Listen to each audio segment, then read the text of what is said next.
बलविकरणाय नमः बलाय नमः बलविकरणाय नमः बलप्रमथनाय नमः सर्वभूतदमनाय मनोजाय नमः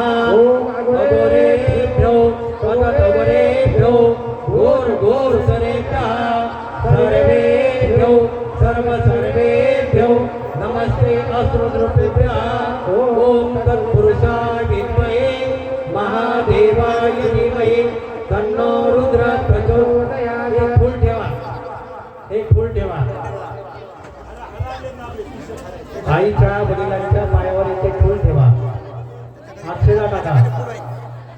ओम पुन्हा पुष्पाणि समर्पयामि अक्षरं धौलानंदित्यं सामुनिसिद्धं महाभक्त प्रसीद परमेश्वरा। आता उभं टाका आणि करंगीत बसल्या बोटाने आई वडिलांना असं कुंकू लावा उभं टाका उभं टाकून आपल्या आई वडिलांना कुंकू लावा हळद कुंकू लावा करंगीचा ओम